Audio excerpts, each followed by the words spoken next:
Tema de hoje, resiliência. Ao longo da mensagem eu explico melhor o sentido da palavra resiliência. Quero começar lendo o texto de Lucas no capítulo 6, e todos os textos que eu vou utilizar estarão disponíveis aqui nas nossas telas, então você pode acompanhar aqui conosco agora. Leia o texto, Lucas 6, de 47 a 49, o texto diz assim: Eu lhes mostrarei com quem se compara aquele que vem a mim, disse Jesus, e ouve as minhas palavras e as pratica. É como um homem que, ao construir uma casa, cavou fundo e colocou os alicerces na rocha. Veio a inundação, a torrente deu contra aquela casa, mas não a conseguiu abalar porque estava bem construída. Mas aquele que ouve as minhas palavras e não as pratica, é como um homem que construiu uma casa sobre o chão, sem alicerces. No momento em que a torrente deu contra aquela casa, ela caiu e a sua destruição foi completa. Qualquer um de nós já deve ter passado por momentos difíceis na vida. E são nesses momentos difíceis da vida da gente que a gente até se pergunta assim: o que foi que eu fiz de errado? É aquele velho pensamento de que se algo aconteceu é porque eu deixei porta aberta lá atrás. Esse pensamento é bem divulgado hoje em dia, até mesmo no meio da igreja, muito divulgado. Quem planta, colhe. Paulo está falando outra coisa sobre plantar e colher. Eu confesso para você que isso não é completamente verdade, dizer que se uma tormenta atingiu sua vida, se você está passando por um grave problema, é porque você abriu portas para o diabo, fez isso ou fez aquilo. Não é verdade isso. A Bíblia diz em Mateus, no capítulo 5, no versículo 45, Jesus diz assim: porque Ele, Deus, faz raiar o seu sol sobre maus e bons e derrama chuva sobre justos e injustos. Tanto a chuva abençoadora, aquela para a colheita, quanto a tormenta também.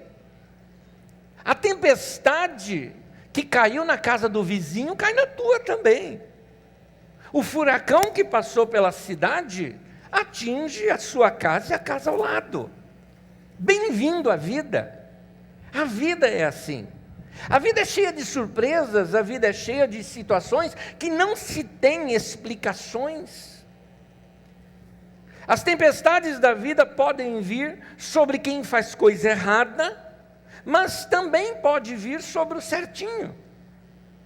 De acordo com o primeiro texto que nós lemos, a diferença está no fundamento da sua vida, nas suas raízes, no que te segura. Se tiver fundamento, você passará e se recuperará, mas se não tiver fundamento, a casa toda é levada embora com aquela tempestade, com aquela tormenta. Agindo certo ou errado, a tempestade vai cair sobre mim ou sobre você, porque faz parte da vida, as tempestades da vida. Você pode ficar triste por algum tempo, até assimilar as suas perdas, mas não fique amargo, porque é apenas a vida. A vida é assim. A tempestade pode atingir a todos nós. Lembre-me muito bem dessa data, era 6 de janeiro de 1974, lembro muito bem dessa data. Uma enchente, uma chuva muito forte e uma avenida não muito bem planejada, perto da nossa casa, causou uma enchente que inundou muitas casas ali onde nós morávamos. Eu era criança, talvez 7 anos de idade. Eu me lembro da sensação de desespero do meu pai em tentar conter aquela água que não tinha como conter. Um rio foi canalizado, uma avenida construída e não muito bem planejado, e as casas ali ao redor sofreram com isso. Um vizinho ainda abaixo da nossa casa não era a mais baixa, nossa casa era, vamos dizer assim, já da rua de cima, não é? Na rua de baixo, né, como assim nós chamávamos, a casa chegou a ficar apenas a ponta do telhado aparecendo. Na nossa casa deu 1,5 metro de água dentro da casa, na nossa casa. Perdemos praticamente tudo. Perdemos coisas. Lembro de meus pais, assim, no desespero, me colocar em cima de uma mesa e eu ver os pouquíssimos brinquedos que eu tinha, né, indo embora, assim, eu chorando, desesperado, mas não tinha o que fazer, né? Então, meu pai estava tentando, assim, salvar o que dava para salvar. A tempestade foi forte, destelhou a casa também, além da enchente. Foi uma situação dramática que aconteceu. E isso foi durante o dia. Logo começou, talvez antes do almoço, isso. Foi uma tempestade muito forte. Já era noite quando a água começou a dar sinais de que estava baixando. A água acabou de baixar completamente, quase que só no dia seguinte. Mas era noite quando meu pai reuniu a família, exausto, cansado. Demos as mãos ali e ele foi orar. E eu me lembro até hoje de meu pai orando assim, falando: Senhor, muito obrigado, todos nós estamos salvos. O que vale na nossa vida está aqui diante de nós nesse momento. Quanto às nossas coisas, o Senhor deu e o Senhor tirou. Bendito seja o nome do Senhor. Meu pai era assim.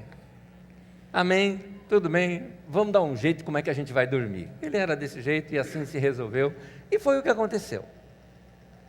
Aquilo passa, a vida continua. Queridos, como eu disse, agindo certo ou errado, a tempestade e a tormenta pode vir sobre cada um de nós. E é aqui que entra o nosso tema, resiliência.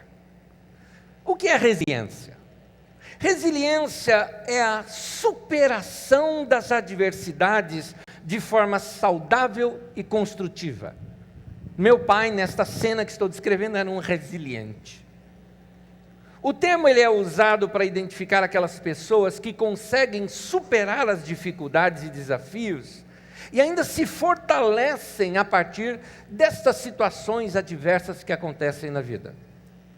A resiliência é um conceito psicológico emprestado da física.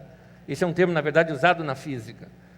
Definindo como a capacidade, na psicologia, definindo como a capacidade do indivíduo de lidar com problemas, superar obstáculos, resistir a situações adversas como choque, estresse, sem entrar em um surto psicológico. O conceito de resiliência sempre esteve ligado na física com relação à flexibilidade dos objetos. Uma imagem muito boa de resiliência é a mola.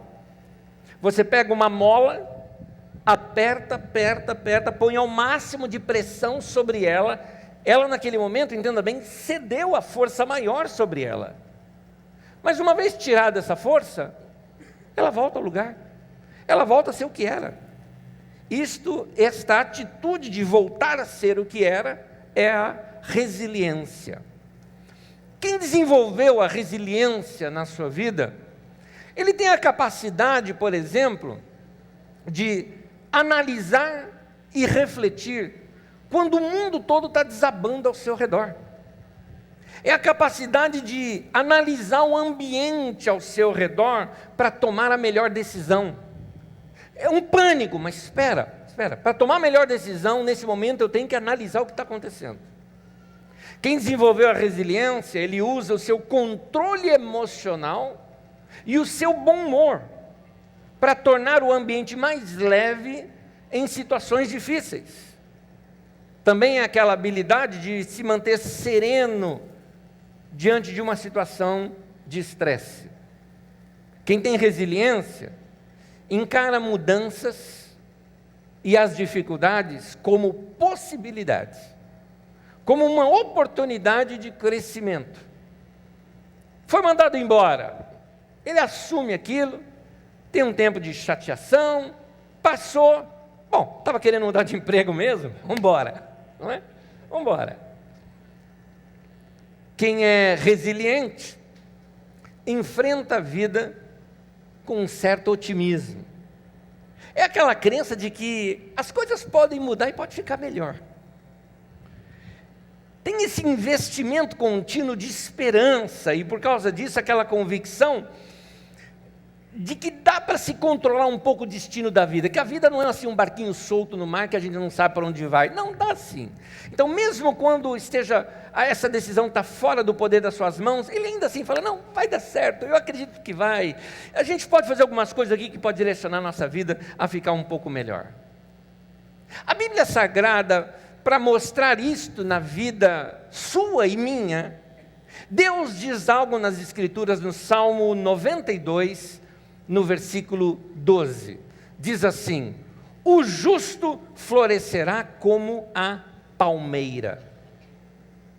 E é aqui que entra a nossa figura, a palmeira, que eu utilizei como figura para o nosso tema. A palmeira, ela suporta grandes vendavais, como você vê aqui nessas 3 figuras. Não é a palmeira que está aqui, mas foi o único desenho que eu encontrei. Ela suporta grandes vendavais, e quem aqui já andou pelas praias do Nordeste brasileiro, ou em alguns lugares até do interior do Nordeste brasileiro, já deve ter visto palmeiras sofrendo ventos muito fortes, quase se dobrando. Eu não cheguei a ver cenas assim, mas sei de pessoas que viram em narrativas que li, de árvores chegando a se dobrar, quase que encostando no chão, pela força do vendaval. Eu vi uma pessoa narrando, por exemplo, exatamente esse furacão Katrina, e a pessoa dizia assim, acerca dele de árvores se dobrarem, de quase tocar o chão, e aquele vento ser contínuo por 4 ou 5 horas, com toda aquela força. E depois, elas voltam ao lugar, como se nada tivesse acontecido. Mais ainda, porque, segundo alguns estudiosos, ao ser forçada dessa maneira, ela ainda provoca um crescimento maior e aprofundamento das suas raízes. Ou seja, depois da tempestade, ela fica melhor do que o que ela estava antes. Não tinha figura melhor para Deus dizer a nosso respeito. Deus poderia dizer que nós floresceríamos como o pinheiro, por exemplo. Vamos ser altos e ver de longe, não é? Poder ter vista muito longa. Mas a razão que diz que floresceríamos como a palmeira é porque Ele sabia que nós iríamos envergar algumas vezes, sofrer problemas que tentariam nos colocar para baixo. Mas Deus está dizendo: eu coloquei resiliência dentro de você. Está em você isso. Deus está te dizendo: eu te fiz para ser como a palmeira. Deus vai despertar esta resiliência que Ele criou em você. E Ele está dizendo: você está caído? Você vai ficar de pé novamente. E um detalhe, melhor do que antes. Então não se desencoraje, meu irmão. Tudo é temporário. Paulo fala sobre tribulação, ele fala, nossa leve e momentânea tribulação. Ou seja, passa logo, meu querido. Quando os ventos cessarem, Deus vai despertar aquela resiliência que Ele já criou em você, e você vai ficar de pé novamente. Melhor ainda é saber que vamos estar ainda mais firmados, mais frutíferos. E da mesma maneira, você, depois de passar por tudo isso, vai sair com essa segurança: eu não vou ser mais o mesmo, eu vou ser mais forte, eu vou ser mais saudável.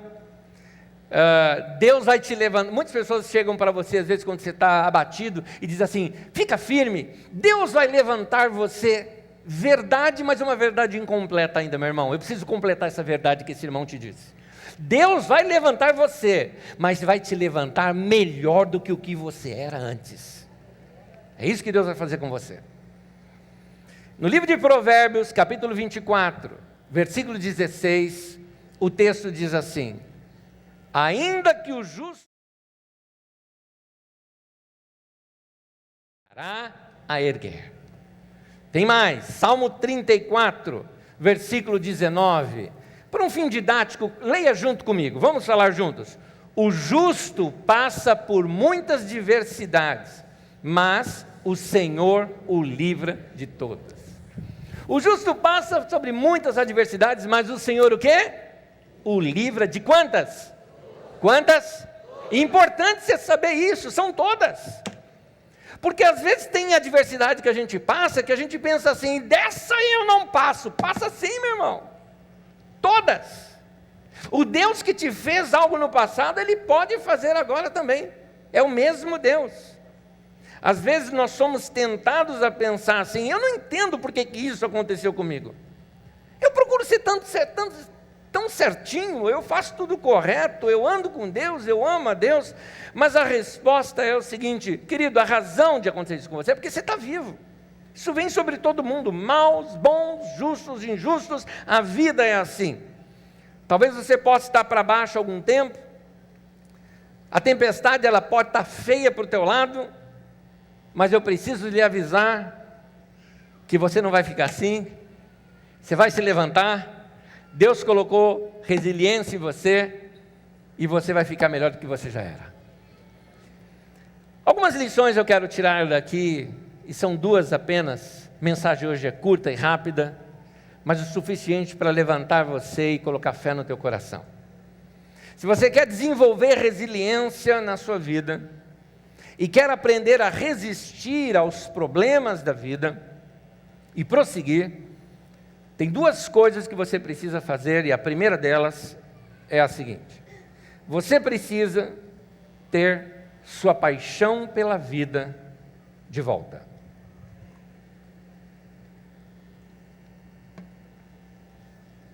Não é porque a sua vida te deu problema, que um vendaval quase te derruba ao chão, que agora a sua vida acabou. Não. Alguns vendavais são terríveis na vida da gente.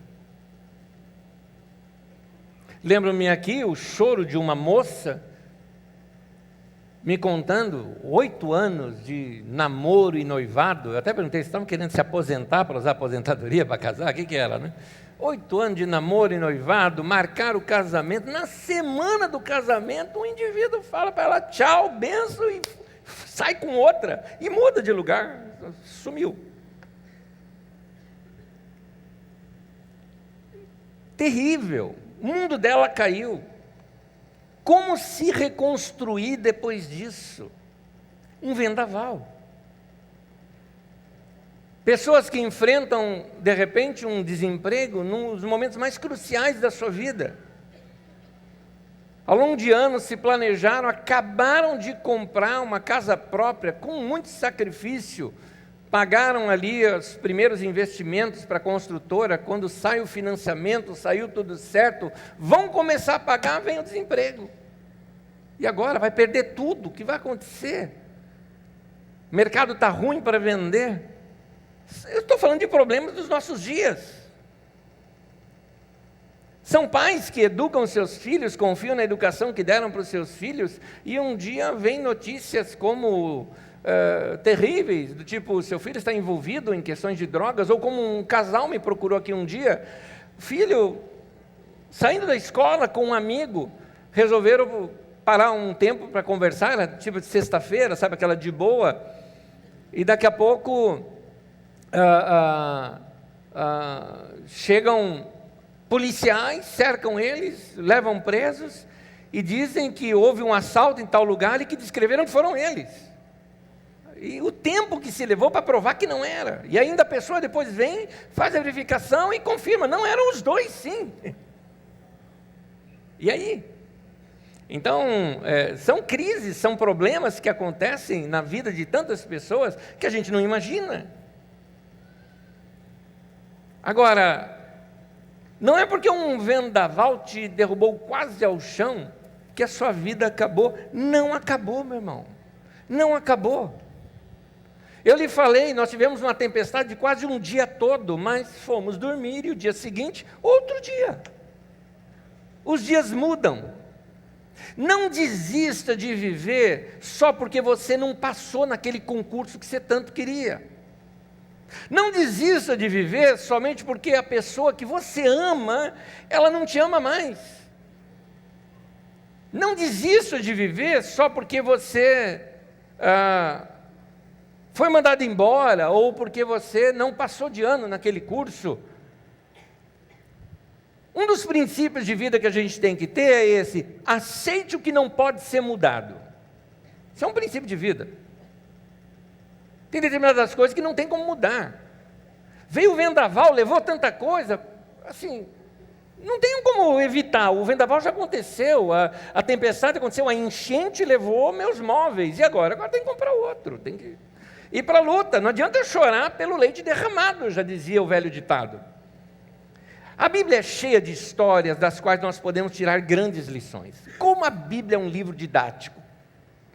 E as histórias são para criar símbolos, ideias, princípios na mente da gente. Elas criam uma figura de linguagem que nos ajuda a interpretar melhor, a entender melhor a nossa própria vida. Numa delas, conta um baita problema que Davi enfrentava na sua vida. Além de diversos problemas, e esse aqui era decorrente de problemas, acontece que um dos filhos de Davi, que tinha acabado de nascer, bebezinho ainda, o menino adoeceu.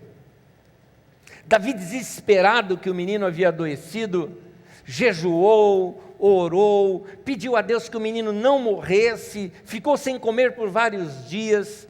Assim, o homem não saía daquele lugar, não tomou banho, não comeu, não fez nada, estirado no chão, todos os seus assessores preocupados com o rei.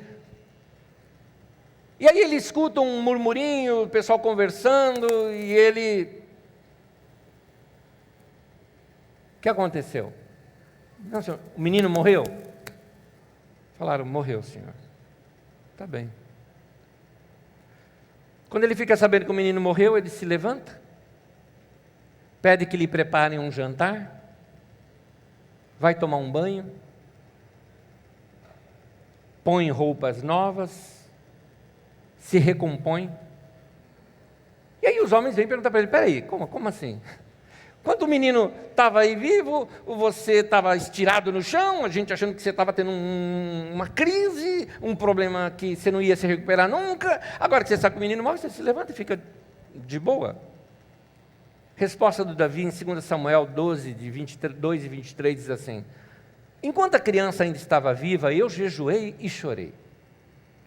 Mas agora que ela está morta, por que eu devo jejuar? Poderia eu trazê-la de volta à vida? Querido, vamos aprender a lição aqui. Se você já foi magoado na vida, isso te marcou e te derrubou lá embaixo, por amores, ou por um pai, mãe, por filhos, por sócios, por amigos, por mais que você queira se lamentar, não dá para alterar o que aconteceu no passado. O primeiro passo para você se restabelecer a sua saúde emocional, a sua cura, a restauração da sua alma é o quê? Aceitação. Aceite o que não pode mudar. Aceite aquilo que não dá para ser alterado na sua vida. Eu não tenho como mudar as minhas experiências passadas. Eu não posso mudar as coisas que me feriram emocionalmente. E você também não consegue mudar as suas. A aceitação, então, é o primeiro passo para curar a mente, a nossa vontade, as nossas emoções. É a primeira chave para eu desfrutar a paz de espírito, é eu aceitar que tem coisas que não dá para mudar na minha vida. O que dá para fazer é, da agora em diante, dá para fazer alguma coisa. O passado não dá para mudar. Sofrimento na vida é inevitável, mas permanecer como vítima é opcional. A Bíblia diz que nós devemos ser realistas. E aquilo que nos afeta, nós precisamos aprender a entregar nas mãos de Deus, como um cântico que nós cantamos aqui hoje, quando os irmãos vieram à frente e oraram por vocês. Confie em Deus, entrega a Deus, põe nas mãos do Senhor, deixa Ele ajudar na sua fé. Está escrito assim no livro dos Salmos, Salmo 37, no versículo 5, diz assim: entregue o seu caminho ao Senhor, confie nele e Ele agirá. Entregar, meu irmão, é dar, põe na mão de Deus. Deus, não tem nada que eu possa fazer com relação a isso, está nas tuas mãos, eu confio no Senhor, que a Bíblia diz, Deus vai agir. Não é bom nós tentarmos resolver algo sem oração, não tente fazer isso, você não tem forças para isso. Vai para a oração, vai buscar o auxílio do Senhor. Aliás, mais do que você pedir oração para alguém, vá você orar. Ore você, peça para Deus. Nós precisamos aprender a colocar as situações difíceis das nossas vidas nas mãos de Deus. Porque a Bíblia diz, Deus vai agir. Deus vai agir. Segundo Samuel, no capítulo 12, no versículo 20, voltando àquela história de Davi, diz assim, que Davi levantou-se do chão, lavou-se, perfumou-se, trocou de roupa, depois entrou no santuário do Senhor e o adorou. Davi, ele foi lá no templo para buscar uma experiência com Deus. É o que você fez aqui hoje. Você saiu da tua casa e veio num lugar onde você sabe que ia ter palavra de Deus para a tua vida. Num lugar onde você ia cantar, adorar a Deus, como diz esse texto aqui que Davi fez. Meu irmão, eu quero dizer uma coisa para você que está passando por problema e saiu da tua casa, se esforçou e veio aqui hoje. Eu preciso te dizer, você tomou uma das decisões mais sábias da tua vida. Aqui é o lugar mesmo para você vir. Aqui é o lugar para você abrir teu coração, cantar para Deus, falar com Deus, orar juntamente com seus irmãos, receber como nós acontecemos aqui já nesse culto, imposição de mãos dos irmãos, os abraços dos irmãos, ouvir uma palavra, fortalecer a sua vida e falar, estou pronto. Levantei de novo, a tempestade passou e eu sou justo diante de Deus, sou como uma palmeira, pode vir um vendaval sobre a minha vida, mas depois que passar o vendaval, te prepara, porque eu vou estar em pé de novo, eu vou florescer de novo, eu vou dar fruto de novo, eu vou fazer tudo de novo e vou fazer melhor. É isso que vai acontecer.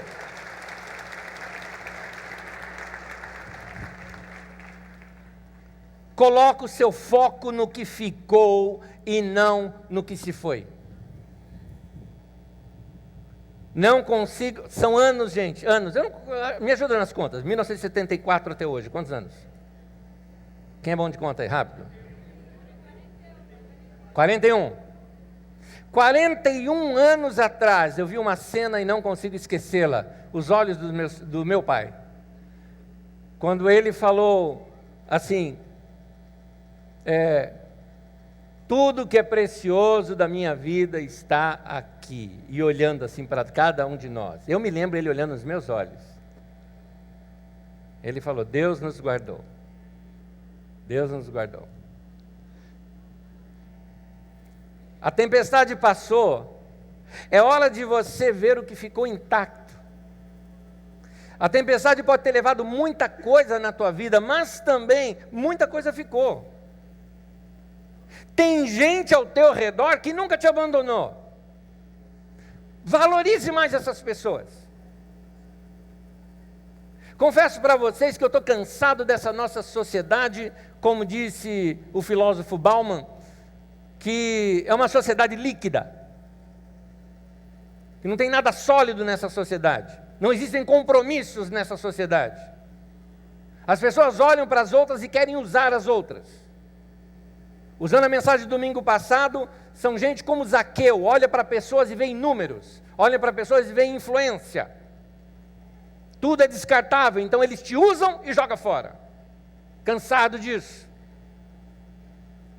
Cansado de gente que só te procura porque quer levar vantagem com você. Cansado disso.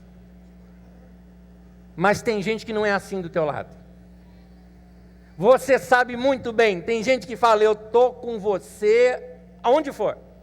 Tem gente que tem pela gente aquele amor, como teve Ruth com a sua sogra Noemi, quando a sogra disse para ela, falou, olha, minha filha, se vira, eu vou virar, eu perdi meu marido, perdi meus filhos, eu não tenho como sobreviver, vou lá para minha terra viver de ser mendiga. Eu vou catar as frutas que caem no chão e tentar me sobreviver. Mas volta para a tua terra, volta para a tua parentela. Quem sabe você tem uma sorte melhor que a minha. Você é nova ainda, você pode se casar de novo. Resposta da Ruth para ela foi: de maneira alguma. Para onde você for, eu vou também. Aonde você repousar, eu vou repousar. E o teu Deus será o meu Deus. E ela falou assim: e que nada, que não seja a morte, venha me separar de você. Tem gente que te ama dessa maneira e você precisa valorizar mais essas pessoas que estão aí do seu lado. Essas pessoas estão com você. Aliás, tem uma frase sobre família que eu conheço que eu acho maravilhosa. Uma frase que diz assim: família é estar sempre juntos. Quem disse isso foi o Stitch, do Lilo e Stitch, sabe? Daquele desenho. Foi lá. Muito sábio. 2 Samuel 12, 24.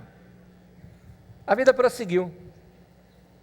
Davi tinha tido esse filho com Batseba e morreu, e agora, depois de Davi e Batseba, tiveram um menino, a quem Davi deu o nome de Salomão. A vida seguiu. Outro filho nasceu. E esse outro filho foi rei no lugar de Davi, e o nome dele você conhece.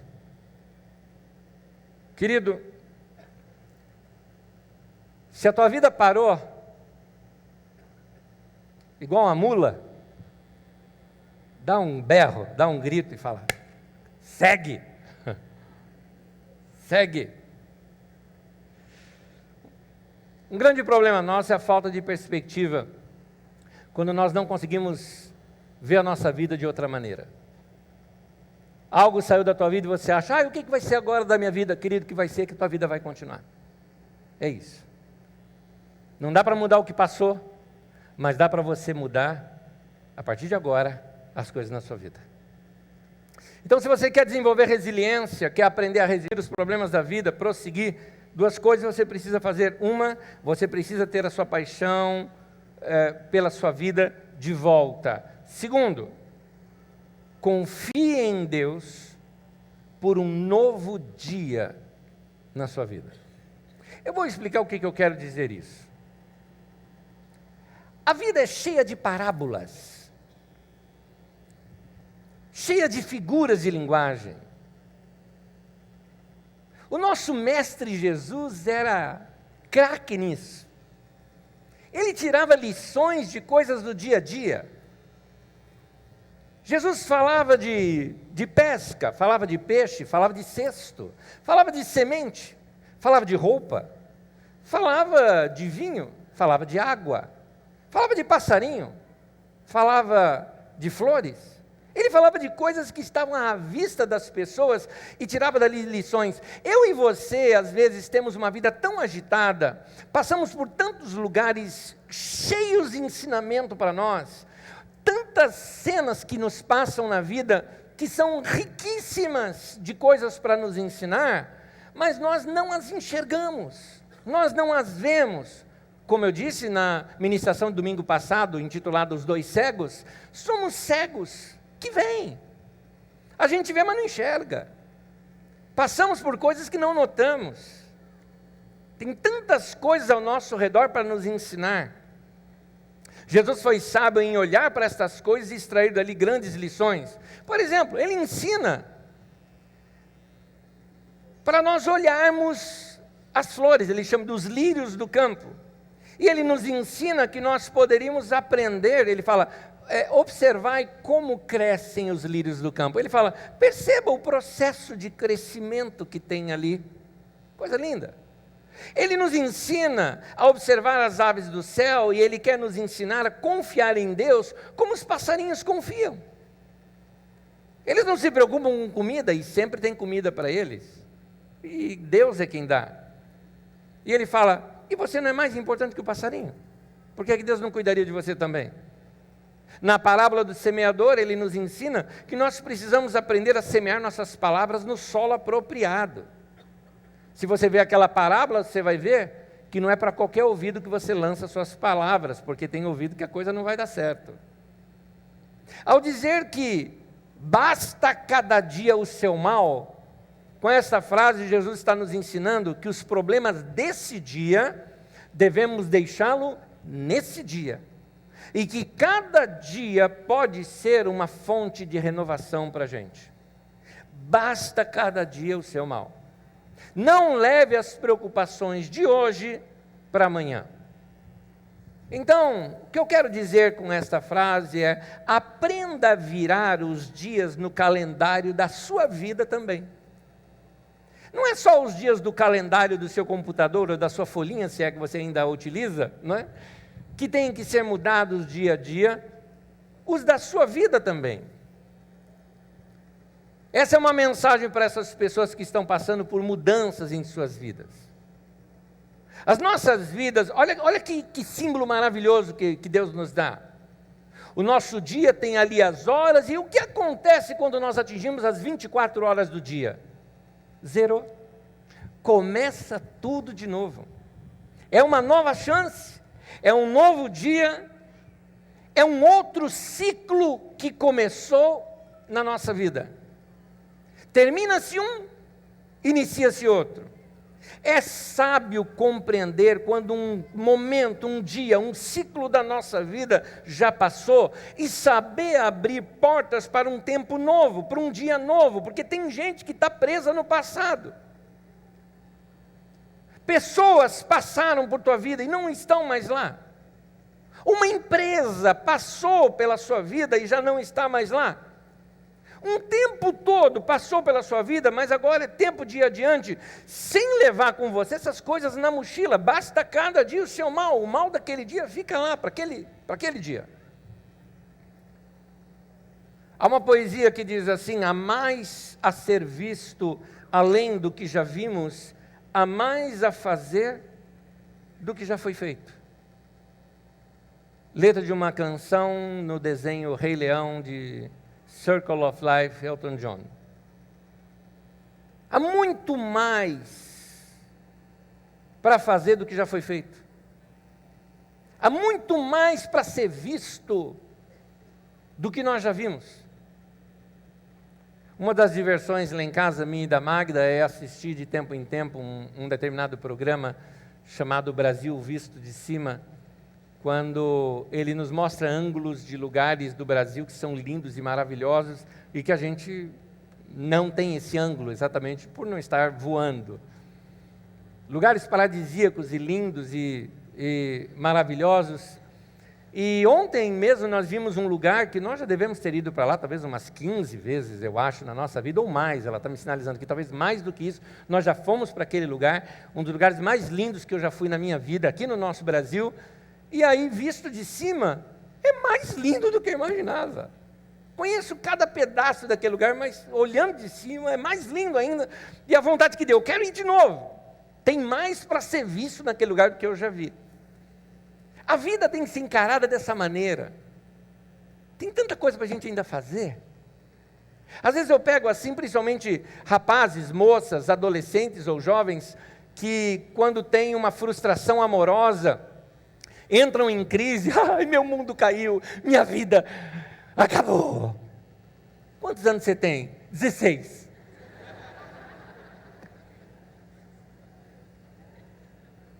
Acabou. Tem tanta coisa para você fazer. Tem tanto lugar no mundo para você ir. Tanta paisagem que você nunca viu ainda. Eu gosto daqueles desafios, sabe? 100 lugares para você ir antes de morrer. Acho legal essas coisas. E me provocar, sabe? Eu quero ver essas coisas. Tanta coisa nova para se fazer. Tanta música nova para ouvir. Tantos sons que você nunca ouviu. Tantos sabores que você nunca sentiu. Que você nunca percebeu, nunca degustou. Tantos aromas, cheiros, que nunca passou por você, que eles existem. Olha quantas portas de comunicação Deus colocou em nós: tato, olfato, visão, audição, paladar. Olha quantas formas de comunicação, e a gente não usou tudo isso ainda. Vai viver, meu irmão. Foi crise na sua vida? Vira o dia da folhinha. Vira a folha. Vamos mudar a história. O maior problema que leva as pessoas a ficarem presas num ciclo da vida, num dia da sua vida, é a falta de esperança. Falta-lhes a esperança de que o próximo ciclo, o próximo momento da sua vida, pode trazer mais alegrias, ou alegrias maiores do que as que ele experimentou na anterior.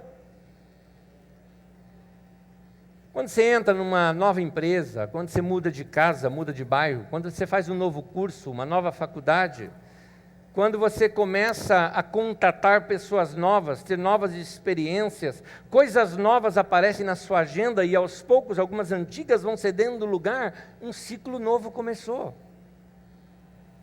Mas para um dia novo surgir na sua vida, o dia anterior tem que ir embora, tem que acabar. Eu não quero que esse dia acabe, ele tem que acabar. O desemprego é chato, eu sei disso. Mas por mais que nós lutamos, eu sei que a gente se sente assim, desqualificado. Tem uma coisa no desemprego que eu não sei nem explicar. Eu me lembro, por exemplo, aos 19 anos de idade, eu consegui um emprego para ganhar 8 vezes mais do que eu ganhava. Uma maravilha. Eu pedi para ser mandado embora, porque eu era já antigo lá de casa, conhecia um monte de gente, trabalhava com a diretoria. Quebra essa para mim, então, me manda embora, porque eu preciso de mais recurso financeiro. Por consideração, eu era legal lá, me mandaram. Falaram, não, legal, porque você pediu, nós vamos mandar você embora. Me mandaram embora. No dia que eu fui para ser mandado embora, eu me senti mal. Estão me mandando embora. Fiquei deprê. Eu que pedi, eu fiquei deprê. É ruim. Eu imagino quem não pediu. É ruim. Essa foi a única experiência na minha vida, foi a única, né? Mas é ruim. É ruim.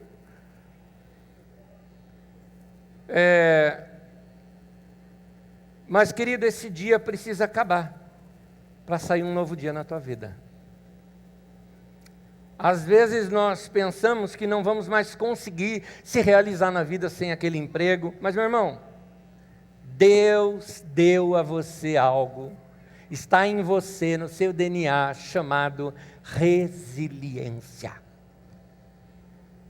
Você vai se envergar com o desemprego, mas em pouco tempo, toda aquela capacidade produtiva, sua criatividade, estarão de volta e ainda melhores do que antes. Eu quero terminar lendo um texto da Bíblia Sagrada. O texto é um pouco longo, mas eu peço que você me ajude, já ficando em pé comigo para terminar. Fique em pé comigo, o texto vai aparecer aqui na tela. 1 Samuel, capítulo 30, de 1 a 19.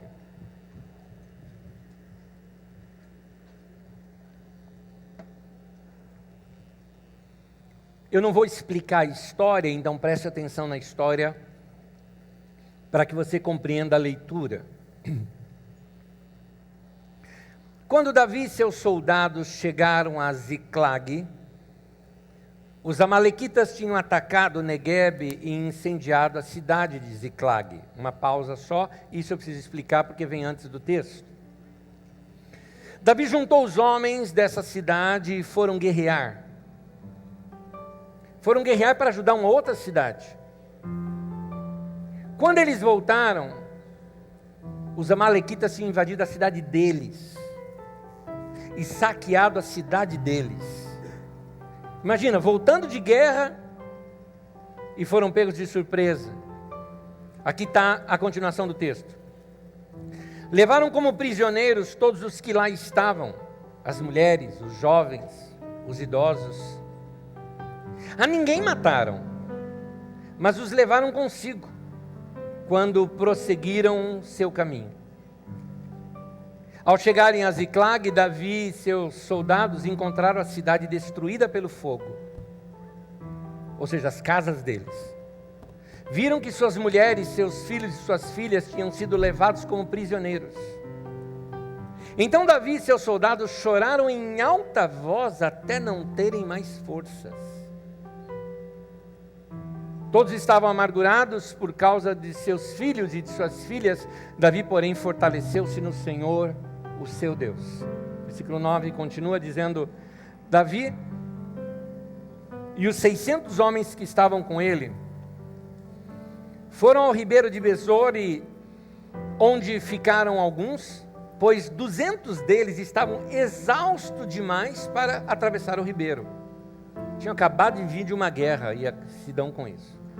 Todavia Davi e 400 homens continuaram a perseguição e encontraram um egípcio no campo e o trouxeram a Davi, deram-lhe água e comida. Versículo 13 continua, Davi lhe perguntou, a quem você pertence? De onde vem? Ele respondeu, sou um jovem egípcio, servo de um amalequita, meu senhor me abandonou quando fiquei doente há 3 dias.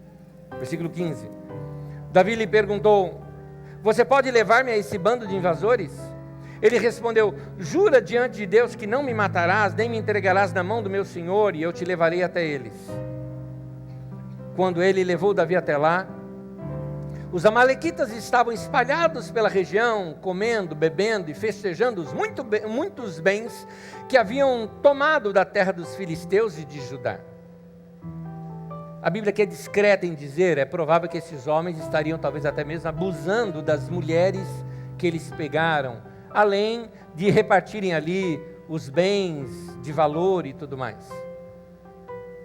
Versículo 17, Davi os atacou no dia seguinte. Desde o amanhecer até a tarde, nenhum deles escapou, com exceção de 400 jovens que montaram em camelos e fugiram. Davi recuperou tudo que os amalequitas tinham levado, incluindo suas 2 mulheres. Nada faltou, nem jovens, nem velhos, nem filhos, nem filhas, nem bens, nem qualquer outra coisa que fora levada. Davi recuperou tudo. Fim do texto. De acordo com esse texto, e aqui vem a frase, quando você se dispõe a fazer o que precisa ser feito, descobrirá uma força que você não sabia que tinha. Exausto, esgotado, tinha acabado de guerrear, chegou em casa assim para tombar, a casa deles está toda queimada e seu povo foi sequestrado. Junta esses homens cansados mesmo, vão para a guerra, 200 deles não aguentam nem atravessar um rio.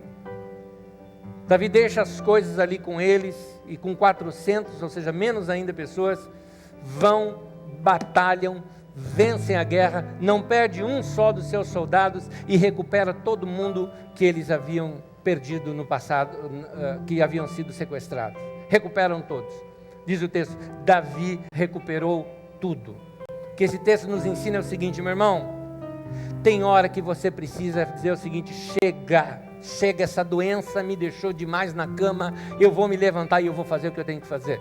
Chega, essa minha depressão, simplesmente eu estou cedendo demais para ela, quer saber de uma coisa? Eu vou sair lá fora assim, com medo ou sem medo, eu vou começar a enfrentar isso aos poucos e eu vou vencer, eu vou recuperar toda a saúde que eu tinha antes e que está sendo jogada pelo ralo. Chega! Eu fiquei meio deprimido porque me mandaram embora do trabalho, mas eu vou me levantar, eu vou fazer outros cursos, eu vou me levantar sim, vou me levantar e vou ficar melhor do que antes ainda. É aquela história, me mandaram embora, legal, vou crescer, ainda vou comprar essa empresa, você vai ver. É loucura, meu irmão, é loucura. Você é tomado de uma fé, quando você se dispõe a fazer o que precisa ser feito, você vai descobrir que tinha uma força dentro de você, que Deus colocou desde que você nasceu, chamada resiliência. Eu vou me levantar e vou me levantar melhor do que eu era antes ainda, se prepara, estou vindo. É isso que o texto está mostrando para nós. Esse é você. É para você isso. Talvez você esteja um pouco para baixo nesse tempo. A tempestade talvez esteja pegando agora com você. Nem é coisa do passado. Está acontecendo aí essa tempestade. Mas eu preciso te avisar, meu irmão. Você não vai ficar assim, está envergado. Eu quero te dizer, a tempestade tem uma hora que para, você vai se levantar. Deus colocou isso em você, e você vai se levantar melhor do que você era antes, em nome de Jesus. Essa é a palavra de Deus para você, meu irmão, amém? Você recebeu essa palavra de Deus na tua vida? Então louva o Senhor e a galera, o Senhor fala, Deus, obrigado. Fala com a tua boca, obrigado, Deus.